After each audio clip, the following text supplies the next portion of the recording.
오늘은 나는 생명의 떡이니라는 제목으로 하나님의 말씀을 선포하겠습니다. 우리 인간인이 살아가는 데 있어서 영원한 문제는 떡의 문제일 겁니다. 빵의 문제입니다. 다시 이야기하면은 먹는 문제입니다.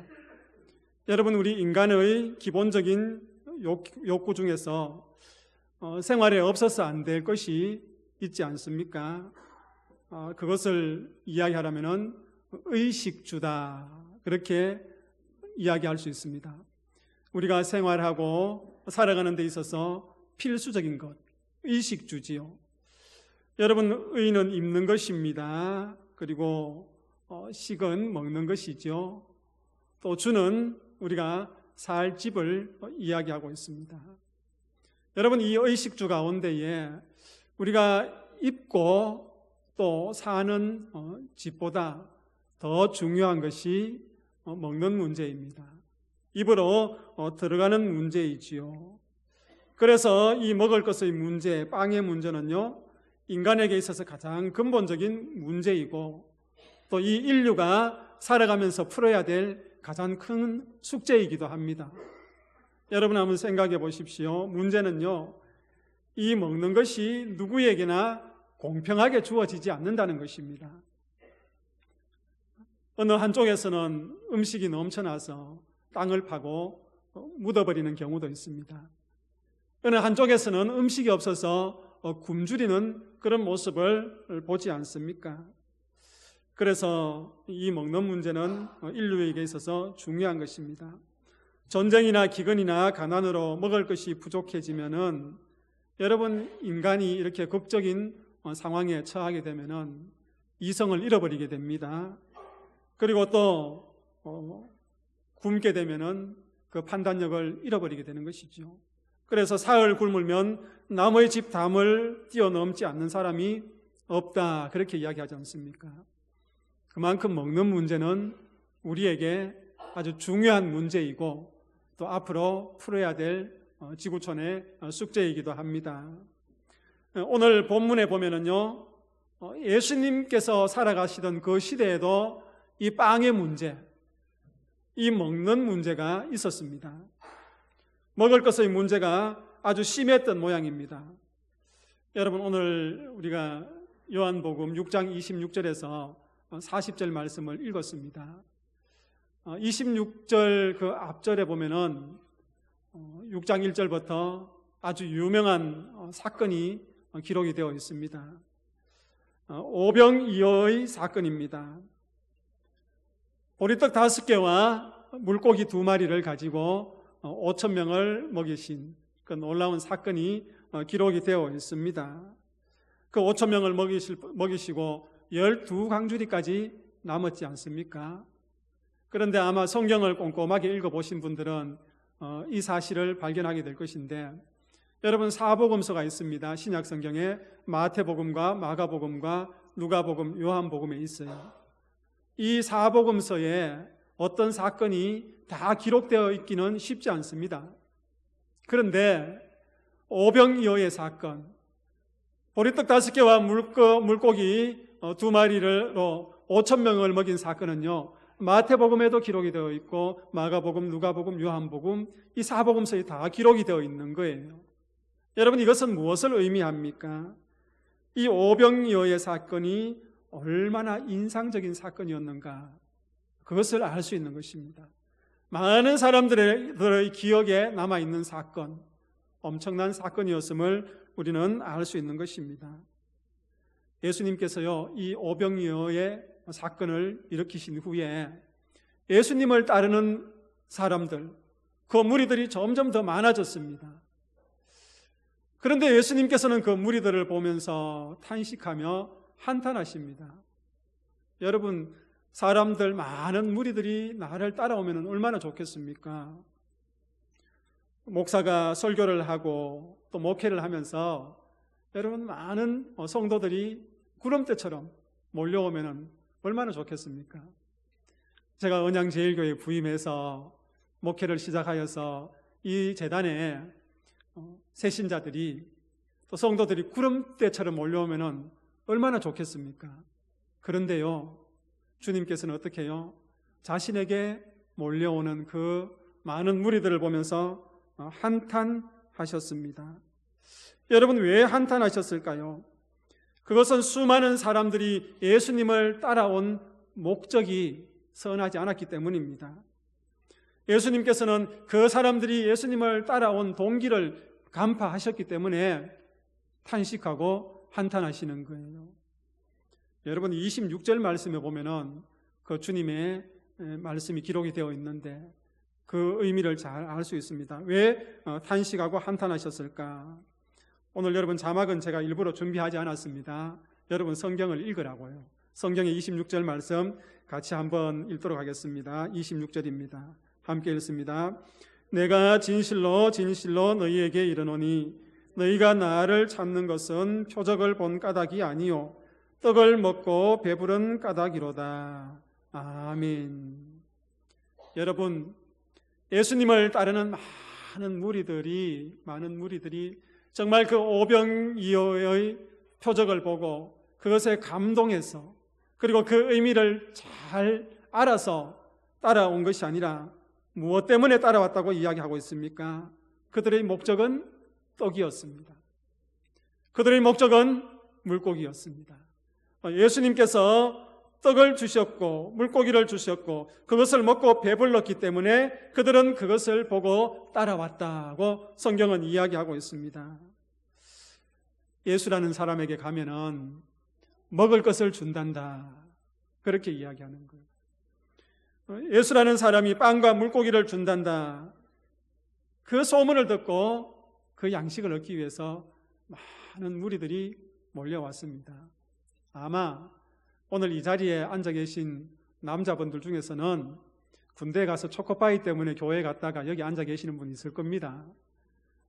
여기 앉아 계시는 여자분들이나 또 여기 앉아 계시는 많은 성도들 중에서 어릴 적에 여름 성경학교 교회에서 뭐 준다 해서 갔다가 평생토록 여기 앉아 계시는 분이 있을 것입니다.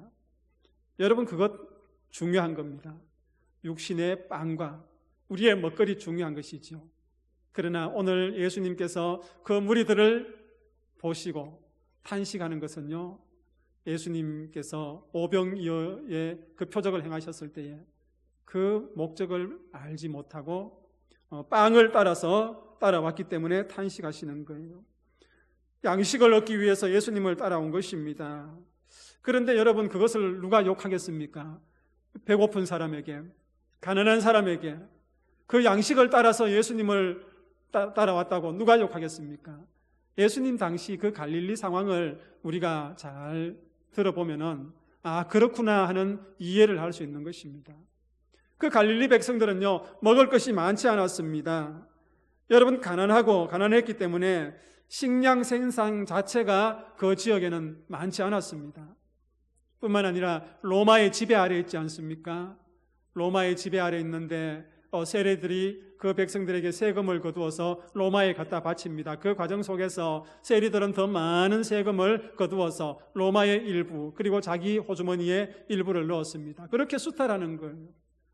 양식의 생산이 많지 않은 데다가 또 로마 정부와 세리들로부터 수탈을 당하였고 그래서 늘 먹을 것이 부족했고 굶주렸던 것입니다. 그러니 예수님께서 여러분 축사하시고 그 물고기 2마리와 보리떡 5개를 통하여서 5,000명을 먹이셨으니 많은 군중들이 무리들이 따라왔지 않겠습니까? 어쨌든 그 군중들의 목적은 무엇이었습니까? 빵이었습니다. 먹을 거였습니다.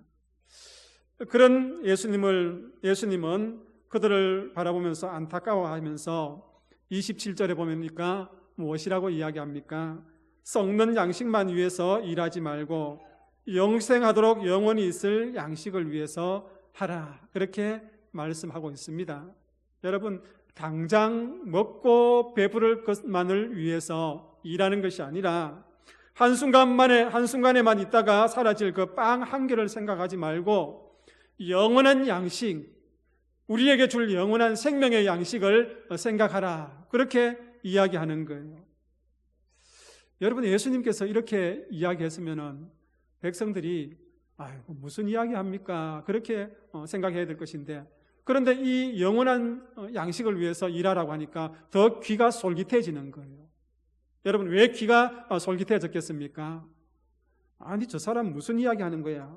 이 양반이 빵하고 물고기 많이 만드는 기적만 일으키는 줄 알았더니 영원히 먹을 수 있는 신기한 양식도 만드는 모양이구나, 그렇게 생각했을 겁니다. 여러분, 그 오병이어의 사건을 통하여서 그 5,000명을 먹이는 그 사건을 보아도 신기한데, 저 사람이 우리에게 영원히 먹을 양식을 준다 하니 여러분, 그 군중들이, 그 무리들이 얼마나 귀가 솔깃하고 따라가겠습니까?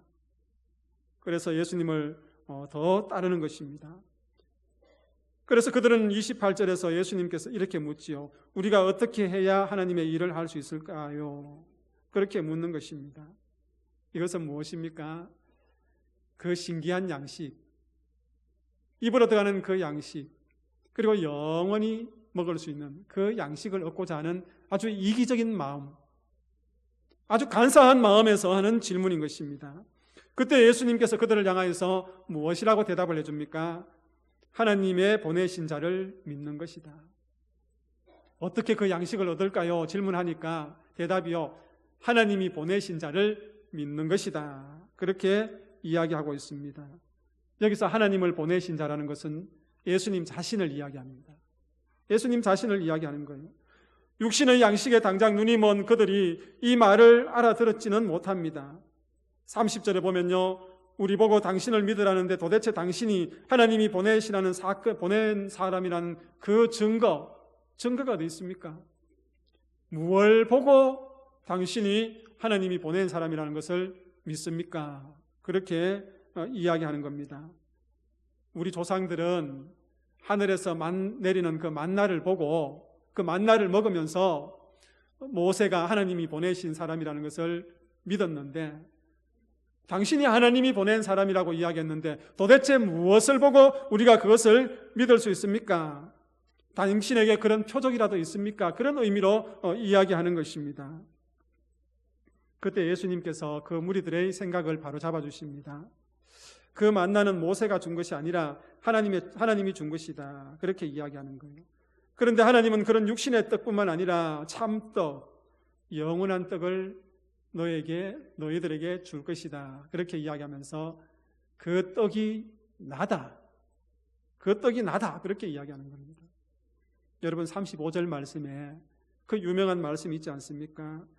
내가 곧 생명의 떡이니 내게 오는 자는 결코 줄이지 아니할 터요 나를 믿는 자는 영원히 목마르지 아니하리라, 그렇게 이야기하고 있습니다. 예수님이 무엇이라고요? 생명의 떡. 떡 그러면 그냥 떡이니까 무슨 떡? 생명의 떡입니다. 주님께서 그 무리들에게 나는 생명의 떡이다 라고 말씀하고 있습니다. 그러므로 내게 오는 자는 줄이지 않는다고 말씀하는 거예요. 나를 믿는 자는 영원히 목마르지 않는다, 그렇게 말씀하고 있는 것입니다. 여러분, 이 사실 하나가요, 우리 믿는 사람들에게는 큰 힘이 되는 거예요. 이 세상을 살아갈 수 있는 힘이 되는 거예요. 예수님께서 나는 생명의 떡이다, 하나님이 보내신 자다, 그렇게 이야기하니까 여러분, 그 군중들이, 무리들이 수군수군거리는 거예요. 난리가 난 거예요. 무슨 소리 하느냐? 저 사람이 어떻게 하나님이 보내신 사람이고 저 사람이 어떻게 생명의 떡이냐? 여러분, 왜 그렇게 수군수군거리는지 아십니까? 편견 때문에 그런 거예요. 선입견 때문에 그런 거예요. 여러분, 그 사람들에게는 예수님이 누구십니까? 나사렛 목수의 아들 예수. 나사렛 목수의 아들 예수. 우리가 어릴 때부터 그 30년의 시간을 보았는데, 이 땅에서 목수의 아들로 삶을 살았는데, 그런데 어느 날 갑자기 내가 생명의 떡이다, 하나님께서 보낸 자다, 나를 통하여서 줄이지 아니하고 목마르지 아니할 것이다, 그렇게 이야기하고 있는 것입니다. 여러분, 이 선입견은요, 신앙생활에 있어서 아주 큰 걸림돌이 됩니다. 이 무리들의 선입견을 보십시오. 오병이어의 표적을 통하여서 그들이 누가 주시는 떡을 먹었습니까? 예수님이 주시는 떡을 먹었잖아요. 오병이어의 표적을 통하여서 누가 주시는 생선을 먹었습니까? 예수님이 주시는 생선을 먹었잖아요. 여러분, 그들의 삶의 자리에서 예수님께서 주시는 그 떡을 먹고 마셨음에도 불구하고 그들은 예수님이 누구인지를 몰랐던 것입니다. 이 군중들의 선입견, 이 무지, 여러분, 그것이 얼마나 예수님과의 관계를 멀어버리게 하는 것입니까? 눈앞에 보이는 그 육신의 떡만 따라갔기 때문에 주님께서는 그들을 향하여서 한탄하고 탄식하는 것입니다. 예수님께서 그 떡을 주신 것, 오병이어의 표적을 행하신 그 목적은요, 내가 생명의 떡이라는 겁니다. 그 생명의 떡인 나를 믿는 자에게 무엇을 주신다?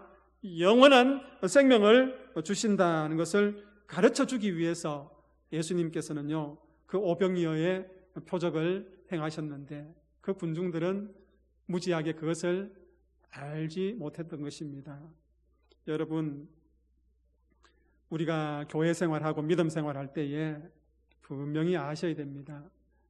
물론 이 땅을 살아갈 때에 그 물질의 축복과 또 이 땅의 삶 가운데에 하나님이 공급하시는 그런 물질의 복과 또 보호의 복을 누려야 되지만은요, 그러나 그것이 어디서로부터 왔는 것인지, 그것의 주인이 누구이신지 분명히 아셔야 되는 것입니다. 너희는 먼저 그의 나라와 그의 의를 구하라고 말씀하셨습니다. 그리하면 이 모든 것을 더하신다고 말씀하셨습니다. 순서를 잘 생각하셔야 되는 거예요. 우리는 뭡니까? 이 모든 것을 더하시기를 원하시지요. 그러기 전에 어떻게 해요? 먼저 그의 나라와 그의 의를 구하라. 그러면 이 모든 것을 어떻게 해요? 더하시리라. 우리의 생명의 주인이 예수님이시고 생명의 떡이 예수님이신 줄 우리가 고백하고 그분에게 생명이 있음을 인정하며 따라갈 때에 그 모든 것을 주님께서 더해 주신다는 것을 우리는 아셔야 되는 것입니다. 사랑하는 믿음의 성도님들, 기억하시길 바랍니다.